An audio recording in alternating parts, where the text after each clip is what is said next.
안녕하세요. 2025년 2월 28일 전일욱입니다. 여러분들 벌써 2월의 마지막 날이 다가오고 있어요.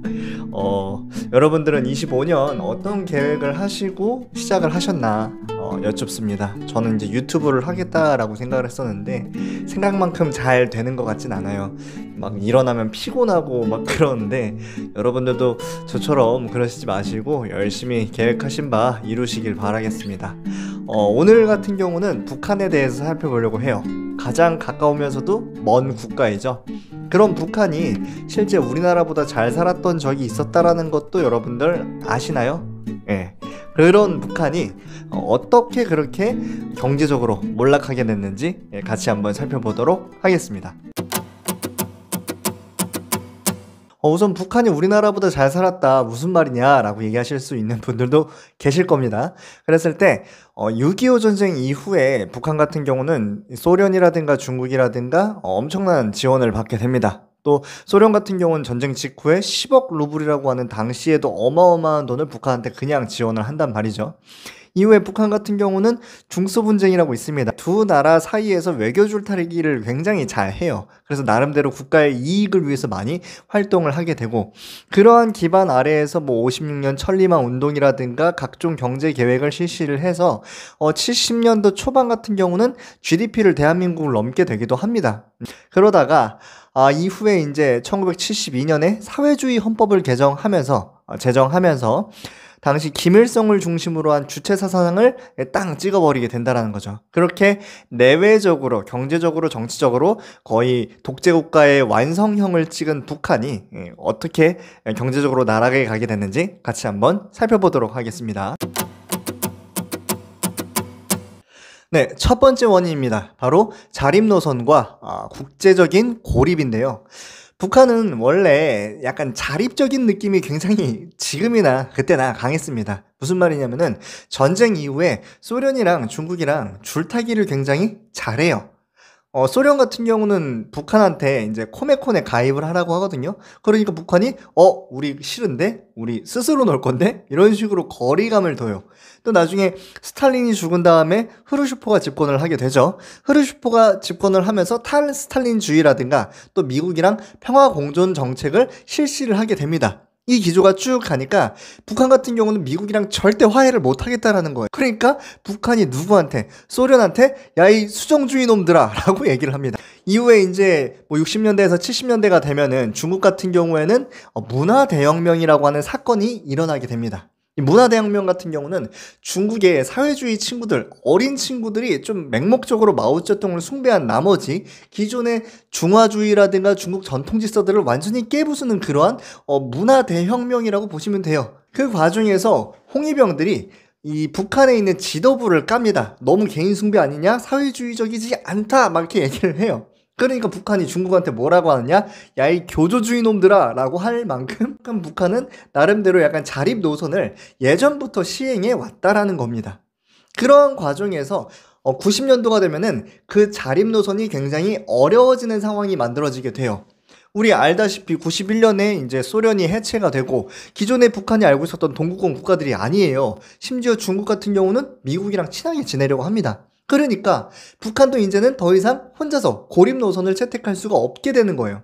그러니까 미국이라든가 일본이라든가 친하게 지내려고 하는데 미국이 그것을 거부한다라는 거죠.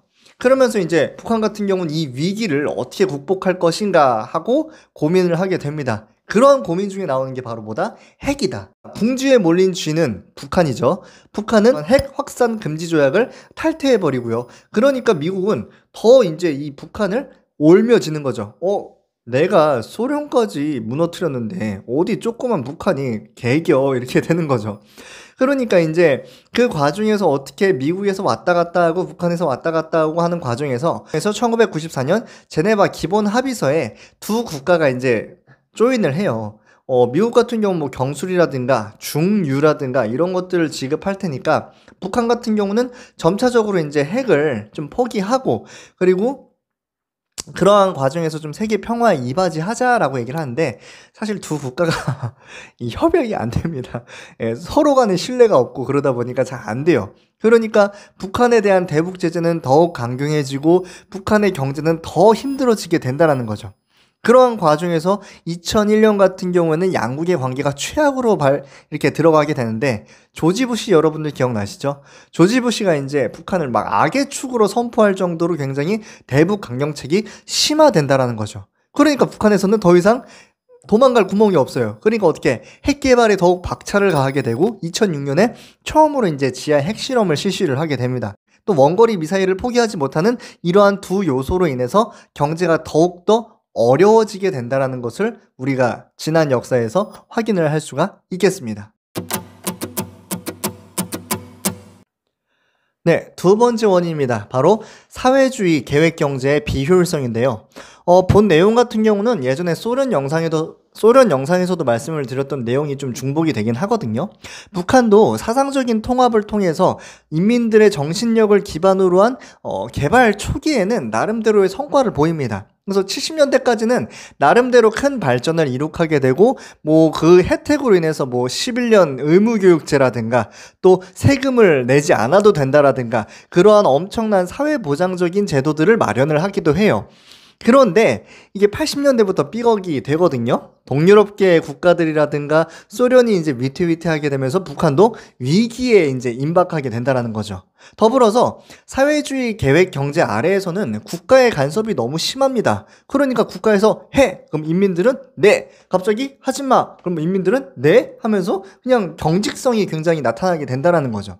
더불어서 인간의 욕심을 무시한 그러한 체제이기 때문에 내가 열심히 해봤자 라는 생각, 그렇기 때문에 생산의 효율성이라든가 생산의 그러한 생산성이 다른 자본주의 국가들에 비해서 떨어질 수밖에 없다라는 거죠. 그러다 보니까 점차적으로 이제 주변에 있는 서구 국가들 혹은 뭐 북한 같은 경우는 이제 남한이랑 대한민국이랑 비교를 하겠죠. 점차 떨어져 가는 거예요. GDP라든가. 그러니까 어떻게 우리도 외국 자본을 좀 유치를 해보자라고 하면서 합영법이라고 하는 것을 1984년에 발의를 합니다. 그런데 고기부도 먹어본 놈이 알고 자본주의도 좀 해본 놈이 알 거 아닙니까? 외국 회사들을 들어오게 했는데 관련된 규제라든가 혹은 그 규제가 명확하지 않고 굉장히 추상적이고 또 있어야 될 게 없고 그러다 보니까 외국 회사들이 들어왔다가 나가버려 때문에 국가 채무만 더 늘어나게 되는 그런 상황들이 북한에서 벌어지게 됩니다. 뭐 이러한 모습은 그 당시 덩샤오핑이 진행했던 개방 정책이랑 굉장히 비교가 되기도 했죠. 그리고 아까 말씀드렸던 이제 90년대 이후에 소련이 멸망하게 되면서 당시에 미국의 대북 제재가 굉장히 심해지는 타이밍이 겹치기도 하고요. 94년쯤 되면은 90년대 중반이 되면은 김일성이 죽어버립니다. 여러분들 우리는 그냥 김일성 개새끼 뭐 이렇게 하면서 해봐 하면서 되게 막 개그거리로 전락하지만 북한 사람들에게서 김일성은 신이란 말이죠. 그 김일성이 정신적인 지주였던 김일성이 죽어버리게 되면서 경제적으로도 외부적으로도 지금 위태로운 상황 속에서 내부적으로 북한 이 주민들의 멘탈이 완전히 부서지게 됩니다. 그러니까 이제 이 시기를 우리 이제 고난의 행군 기간이라고 얘기를 하잖아요. 북한이 굉장히 힘들었던 시기라고 할 수 있는 거죠. 자, 세 번째 원인입니다. 바로 선군 정치인데요. 선군 정치는 이 군을 우선시한다라는 정치 체제를 의미를 합니다. 김일성이 죽고 김정일이 이제 집권을 하면서 그 대내외적인 위기를 강력한 군대를 우선시하여서 해결해 보겠다라고 하는 그러한 사상이라고 볼 수 있습니다. 이게 또 나중에 선군 정치가 선군 사상으로까지 이제 비화가 되기도 하거든요. 자, 그랬을 때 이제 어떠한 내용들이 있냐면은, 북한 같은 경우 이제 중앙인민위원회가 최고 기관이었었는데, 국방위원회로 이제 바뀌게 돼요. 그리고 김정일이 이제 국방위원장으로 이제 들어가게 된다라는 거죠. 자, 이렇게 국가의 최고 권력 기관을 군대로 이제 바꾸어 버리고선 국가의 모든 그런 요직에 군부 수뇌부를 이제 배치를 시켜 버립니다. 뭐 예를 들면 이제 조명춘이라든가 김영춘 그리고 이제 김일철 뭐 이런 군 출신들을 부상시키기도 한다라는 거죠. 그런데 이게 왜 문제가 되냐면은 이게 국가가 위태로워지는 상황 속에서 군부에 이렇게 막대한 그러한 에너지를 투자한다는 것은 국가정책상으로 굉장히 부담이 되거든요. 90년대가 되면서 북한 경제가 완전히 나락으로 가는 과정 중에서 북한에 그 막대한 예산을 들여가지고 군대에 투자를 한다. 이건 사실 일반 인민들에게는 사실 죽으라는 말과 사실 다름이 없다라는 거죠. 그런데 이러한 상황은 굉장히 안 좋은 게 뭐냐면요. 안타깝습니다만 북한 내에 그러한 예산비를 투자하는 게 지금도 한 20% 이상이 넘어요, 평균적으로. 그런데 주변 국가들에 비해서는 턱없이 부족하다라는 거죠. 사실은 이게 국방비에 많이 쓴다라고 해서 정말 많이 쓰는 게 아니라 그냥 북한의 인민들의 삶은 떨어지게 하지만 그렇다고 해서 이 국방비에 실효가 있느냐? 매우 없다라는 거죠. 그래서 북한은 어디에 핵이라든가 원거리 미사일에 치중할 수밖에 없고, 그러면 대북 제재를 가하게 되고 북한의 경제력은 계속해서 나락을 갈 수밖에 없습니다.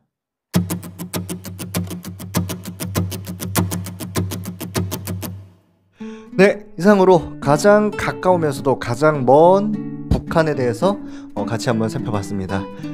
제가 요 근래 들어서 사회주의, 공산주의 국가들의 몰락 과정을 많이 담았거든요. 그러다 보니까 여러 댓글들이 굉장히 감사하게 남겨져 있더라고요.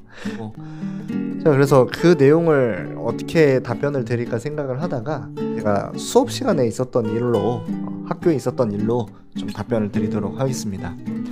제가 학교에 있었을 때 학부모님한테 연락이 왔었어요. 그러면서 이제 뭐라고 하셨냐면은 지금 현재 우리나라 아이들이 역사 시간에 북한의 주체사상을 배우는 게 사실이냐. 그래서 전 말씀을 드렸죠. 현재 2015 교육과정 같은 경우에는 북한에 대한 내용이 담겨져 있다. 주체사상도 있다. 그러니까 갑자기 막 이러면서 막 되게 허탈해 하시면서 이제 막 저한테 왁왁 얘기를 하시더라고요. 그러면은 우리 아이들이 막 북한이라든가 이러한 사회주의, 공산주의 이러한 개념에 대해서 긍정적으로 생각하면 어떡하냐? 제가 그때 좀 무례했던 것 같은데 빵 터졌습니다. 왜냐면은 그럴 일 절대 없다. 우리 아이들은 뼛속까지 자본주의가 체내화된 아이들이다. 사회주의라든가 공산주의라든가 김일성 얘기만 나와도 선생님 빨갱이에요 라는 말이 자동으로 나온다. 어머니께서 그렇게 생각하실 필요가 없다라고 얘기를 했었습니다. 그러면서 이제 어떠한 생각이 들었냐면은 주적이 누구냐라는 생각이 들더라고요. 왜냐면 그때 당시 이제 어머니께서 이제 막 주적이라 뭐다 막 이런 얘기를 한창 얘기했었거든요. 주적이라고 하면은 오히려 그 적에 대해서 면밀하게 배워야 되지 않을까라는 생각이 들었거든요. 적을 어느 정도 잘 알아야 내가 거기에 대해서 어떻게 대응을 하고, 현재 대한민국의 상황에서 경제적으로 대한민국의 경제력이 압도적인 승리를 거두고 있는 와중에서 왜 북한이 이렇게 경제적으로 못 살게 되었는가, 또 정치적으로는 왜 이렇게 후진적인 독재를 계속해서 북한은 진행하게 되었는가, 이런 것들을 적이라고 하면 더 면밀하게 알아야겠죠. 근데 이제 막역하게 그런 걸 가르친다라고 하니까 무조건적으로 이제 빨갱이가 아니냐, 역사 선생님이 그렇게 해서 됐냐, 이렇게 얘기를 하는 게 맞는가라는 거죠. 많은 생각이 들게 하는 그러한 전화였던 것 같습니다. 앞으로도 그러한 질문이라든가 내용들이 없도록 저도 열심히 노력을 해야겠죠. 네, 이상으로 2025년 2월 28일 전일록을 마치도록 하겠습니다.